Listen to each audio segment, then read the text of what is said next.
नमस्कार दर्शक मित्रों, वेलकम गुजरात न्यूज़ में आपનું हार्दिक स्वागत है। प्राप्त माहिती अनुसार 23 नवेम्बर शनिवार रोज वडोदरा में सांजे 5 कलाके अमे फेस द दूध सत्यनो सामनो करो नामना कार्यक्रमનું आयोजन કરી રહ્યા છીએ। આ કાર્યક્રમનો ઉદ્દેશ્ય ખોરાક, કપડા અને અન્ય ઉદ્યોગમાં પશુઓના દુરુપયોગ તેમજ પશુઓ સાથે થઈ રહેલા શોષણ વિરુદ્ધ જાગૃતિ ફેલાવવાનો છે અને સયાજીબાગ ગેટ નંબર 3 ની બહાર પ્લેટ કાર્ડ સાથે ઊભા રહીશું અને પ્રાણીઓનું શોષણ તથા ઉદ્યોગોનું ગુપ્ત ફૂટેજ વિડીયો બતાવીશું। સહતંત્રી સુનિતાબેન ખેરનાર।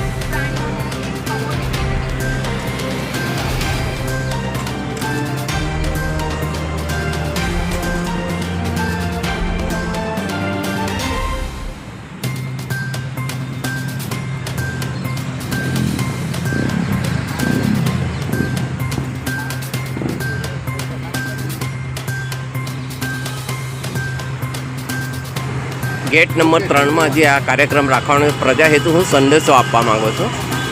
અમે અમારી જે ઇવેન્ટ છે એનું નામ છે ફેસ ધ ટ્રુથ, એટલે કે સત્યનો સામનો। આજે અમે બધા વડોદરાના એનિમલ એક્ટિવિસ્ટ જે છે, એટલે કે અમે પ્રાણીઓ માટે કામ કરી રહ્યા છે, જે મૂંગા પશુઓ છે, બોલી નથી શકતા, તો એમની માટે અમે કામ કરી રહ્યા છે અને પ્રજાને સમજાવવા માંગીએ છીએ કે એ લોકો રોજિંદા જીવનમાં પ્રાણીઓને જે વસ્તુઓની જેમ વાપરવા માંડ્યા છે, જાણીએ અજાણીએ, કોઈ આવું જાણે જોઈને કરતું નથી, પણ આ પ્રેક્ટિસ એટલી નોર્મલ થઈ ગઈ છે કે લોકોને લાગે છે કે આવી જ રીતે તો જીવવાનું છે। તો એ આપણે થોડુંક સમજવાની જરૂર છે કે આવું આપણે ના કરવું જોઈએ। આપણે જે ગાયનું દૂધ લઈ લઈએ છીએ એ ખરેખર એના બછડા માટે છે। આપણે ગાયનું દૂધ જ કેમ લઈએ છીએ? કારણ કે ગાય એવું પશુ છે કે જે શાંત છે, એ કશું સામે ઝઘડતું નથી।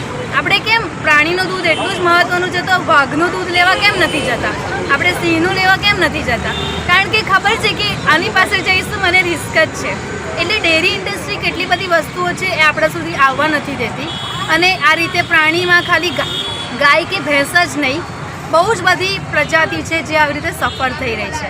જેવું કે તમે જોશો તો ઊન માટે ઘેટાનો એટલો બધો ખરાબ ઉપયોગ કરવામાં આવે છે, એ બી બિચારા બોલી નથી શકતા।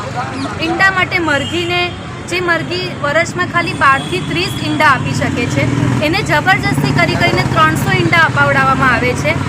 કેમ? કારણ કે આપણી ભૂખ કે આપણો જે ટેસ્ટ છે એ સંતોષાવવા માટે। તો આ બધા વસ્તુની જરૂર નથી હવે, અને સાયન્સથી હવે પ્રૂવ કરી ચૂક્યું છે કે આપણને જીવવા માટે, પ્રોટીન માટે કોઈ ઈંડા કે દૂધની જરૂર નથી। આપણે આ બધી વસ્તુ કઠોળમાંથી લઈ શકીએ છીએ અને બહુ જ સારું જીવન જીવી શકીએ છીએ, કારણ કે આ પ્રાણીઓને કેમિકલ આપવામાં આવે છે, જબરજસ્તી ઈંડા અને દૂધ વધારેમાં વધારે પ્રોડ્યુસ કરાવવામાં આવે છે।